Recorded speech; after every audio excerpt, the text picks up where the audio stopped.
The Bengali টিউশনে তোমাদের সকলকে স্বাগত। আমি শুভময়।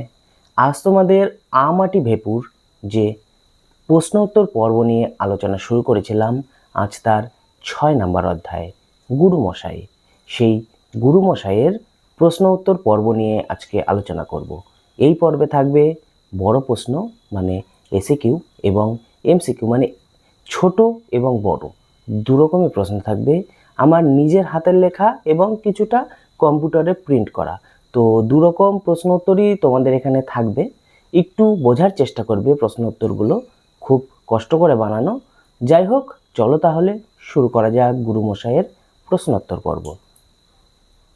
অপু কার পাঠশালায় পড়তে গিয়েছিল?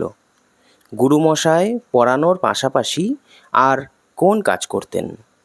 অপু গ্রামের প্রসন্ন গুরুমশাইয়ের পাঠশালায় পড়তে গিয়েছিল। গুরুমশাই পড়ানোর পাশাপাশি একখানি মুদির দোকান চালাতেন। পাঠশালা কখন বসত? কজন ছাত্রছাত্রী ছিল? পাঠশালা বসত বিকেলবেলায়। পাঠশালায় সবসুদ্ধ 8-10 জন ছাত্রছাত্রী ছিল। রাজকৃষ্ণ সান্যালের দেশ ভ্রমণের গল্পগুলো কেমন ছিল? দেশ ভ্রমণের বাতিক ছিল রাজকৃষ্ণ সান্যালের।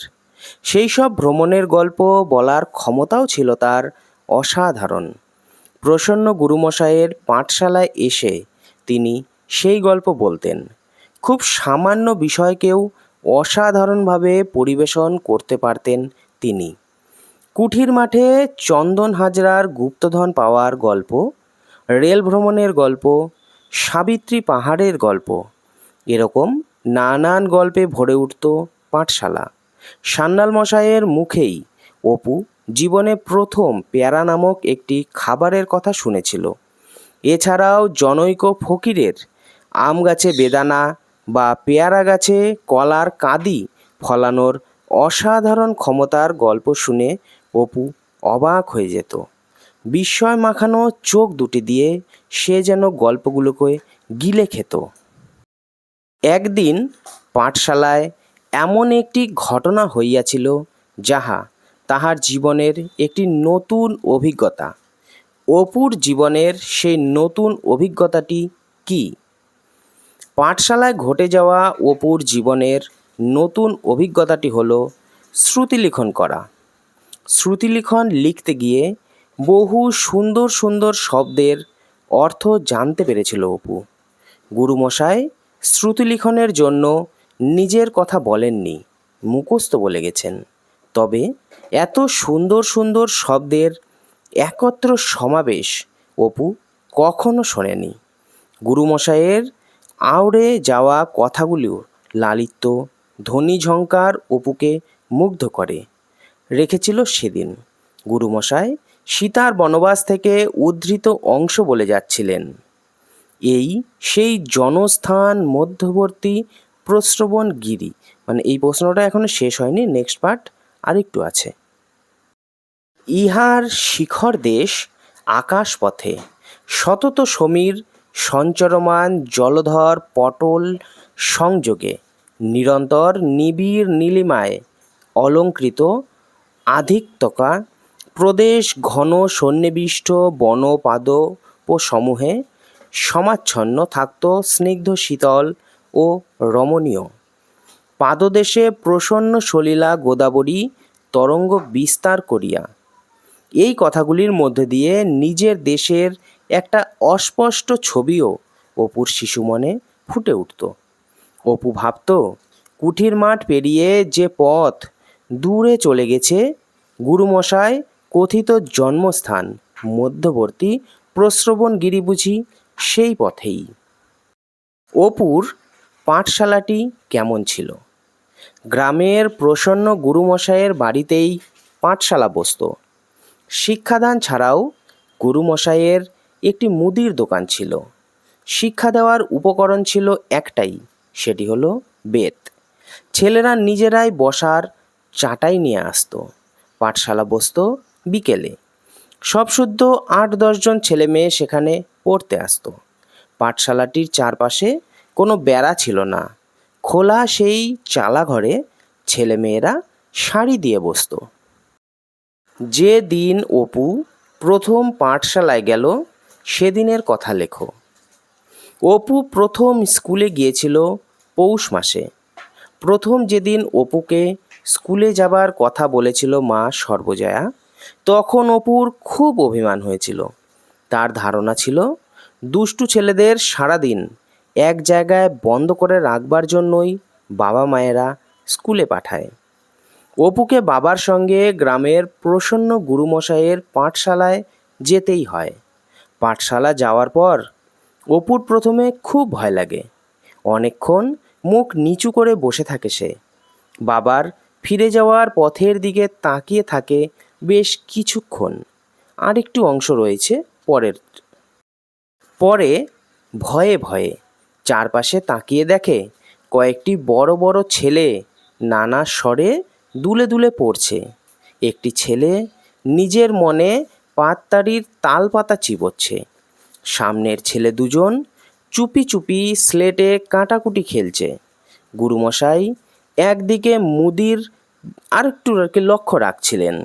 যে ছেলে দুজন স্লেটে কাটাকুটি খেলা খেলছিল, শাস্তির জন্য গুরুমশাই সতুকে তেঁতুলতলা থেকে এক থান ইট আনতে বলেছিল। অপু ভেবেছিল সে হাসছে বলেই হয়তো তার জন্য শাস্তির ব্যবস্থা করছেন গুরুমশাই, কিন্তু বাস্তবে সে দেখল তার জন্য শাস্তি নয়। অপু ছোট ছিল বলেই হয়তো শাস্তির হাত থেকে রেহাই পেয়েছিল। রাজু রায় কে? রাজু রায় প্রসন্ন গুরুমশাইয়ের পাঠশালায় যারা গল্প করতে আসতো তাদের একজন। গুরুমশাইয়ের পাঠশালার অবস্থান কোথায় ছিল? গুরুমশাইয়ের পাঠশালার অবস্থান ছিল তার মুদিখানা দোকানের পাশেই। গ্রামের গুরুমশাইয়ের নাম কি? গ্রামের গুরুমশাইয়ের নাম প্রসন্ন গুরুমশাই। শ্রুতিলেখন কি? মুখে মুখে উচ্চারিত পাঠ শুনে লেখাই হলো শ্রুতিলেখন। প্যারা কি? প্যারা হলো এক ধরনের মিষ্টান্ন। এই প্যারার কথা অপু রাজকৃষ্ণ সান্যালের কাছেই প্রথম শুনেছিল। রাজু রায় প্রথম যৌবনে কিসের দোকান খুলেছিলেন? রাজু রায় প্রথম যৌবনে আশারুর হাটে তামাকের দোকান খুলেছিলেন। পাঠশালা সম্পর্কে অপুর কী ধারণা ছিল? পাঠশালা সম্পর্কে অপুর ধারণা ছিল যারা দুষ্টু ছেলে মায়ের কথা শোনে না, ভাই বোনেদের সঙ্গে মারামারি ঝগড়া করে, শুধুমাত্র তাদেরই শাস্তি দেওয়ার জন্য পাঠশালায় পাঠানো হয়। কিন্তু অপু এরকম নয়, তাই তাকে কখনো পাঠশালায় যেতে হবে না। উনি তোমায় সঙ্গে করে নিয়ে পাঠশালায় দিয়ে আসবেন। বক্তা কে? পাঠশালা সম্পর্কে অপুর কী ধারণা ছিল? অপুর প্রথম দিনের পাঠশালার অভিজ্ঞতা বর্ণনা করো। বক্তা এখানে অপুর মা সর্বজয়া। পাঠশালা সম্পর্কে অপুর ধারণা ছিল যে যারা দুষ্টু ছেলে মায়ের কথা শোনে না, ভাই বোনদের সঙ্গে মারামারি করে, তাদেরই শুধু পাঠশালায় পাঠানো হয়ে থাকে। প্রথমে পাঠশালা যেতে ইচ্ছা না থাকলেও বাবা হরিহর তাকে সঙ্গে করে নিয়ে গিয়ে পাঠশালায় দিয়ে আসে। অপু অনেকক্ষণ মুখ নিচু করে বসেছিল প্রথমে। তারপর ভয়ে ভয়ে মুখ তুলে দেখে গুরুমশাই মাচায় বসে সৈন্ধব লবণ ওজন করছিলেন। কয়েকটি ছেলে নিজের মতো নানা রকম খারাপ আওয়াজ বের করে পড়িতেছিল। আরেকটি ছেলে তালপাতা মুখে দিয়ে চিবাচ্ছিল। কয়েকটি ছেলে স্লেটে আঁকিয়ে খেলছিল। গুরুমশাই সব ব্যাপার দেখে ছাত্রদের শাস্তিও দিয়েছিলেন। অপু যেহেতু প্রথম দিন গিয়েছিল, তাই অপুর শাস্তি হয়নি সেদিন। কোনো মতে সেদিন রেহাই পেয়ে অপু বাড়ি ফিরেছিল। সে ফিক করিয়া হাসিয়া ফেলিল। সে কে? সে কেন হেসেছিল? তারপর কি ঘটেছিল। সে বলতে এখানে বালক অপুর কথা বলা হয়েছে। অপু যখন প্রথম পাঠশালায় প্রবেশ করেছিল, গুরুমশাই দোকানের মাচায় বসে সৈন্ধব লবণ ওজন করছিলেন। কয়েকটি ছেলে কুস্বর করে পড়ছিল, আবার কয়েকজন স্লেটে এঁকে খেলছিল। গুরুমশাই সতেকে দায়িত্ব দেয় স্লেটটি নিয়ে আসার জন্য। সতু ছো মেরে স্লেট নিয়ে চলে গেল। যাদের স্লেট নিল তারা ধীরে ধীরে গুরুমশাইয়ের কাছে যাচ্ছিল। এটা দেখে অপুর হাসি পায়। অপুর হাসি দেখে গুরুমশাই বলেছিলেন, হাসছো কেন খোকা? এটা কি নাট্যশালা? আসলে নাট্যশালা জিনিসটা কি সেটি অপু ঠিকমতো না বুঝলেও ভয়ে তার মুখ শুকিয়ে গেল। তারপর সতেকে একখানা ইট তেঁতুলতলা থেকে নিয়ে আসতে বলে। ভয়ে অপুর গলা কাঠ হয়ে গেল। কিন্তু ইট আনা হলে সে বুঝতে পারে ইটগুলি তার জন্য নয়। বয়স অল্প জন্য হোক বা নতুন ভর্তি হওয়ার জন্য হোক, গুরুমশাই সে যাত্রায় তাকে রেহাই দিয়েছিলেন। সঙ্গে সঙ্গে তাহার ডাগর ও ঔৎসুক চোখ দুটি গল্পের প্রত্যেক কথা যেন দুর্ভিক্ষের ক্ষুধার আগ্রহে গিলিত। কার কথা বলা হয়েছে, কোন প্রসঙ্গে এ কথা বলা হয়েছে, এই বক্তব্যের মধ্য দিয়ে উদ্দিষ্ট ব্যক্তির কি পরিচয় পাওয়া যায়। এখানে অপুর কথা বলা হয়েছে। অপুদের পাঠশালায় পড়াশোনা ছাড়াও আরেকটি বিষয় হতো। পাড়ার বয়স্ক কিছু ব্যক্তি বিকালে বা অবসর সময়ে এসে গল্প করতেন। যেদিন একটা মোটা লাঠি হাতে সান্যাল মশাই পাঠশালায় এসে উপস্থিত হতেন, সাথে সাথে অপুর মুখ আহ্লাদে উজ্জ্বল হয়ে উঠত। সান্যাল মশাই সেখানে বসেছিলেন, সেদিকে এক হাত চেপে এগিয়ে আসতো অপু।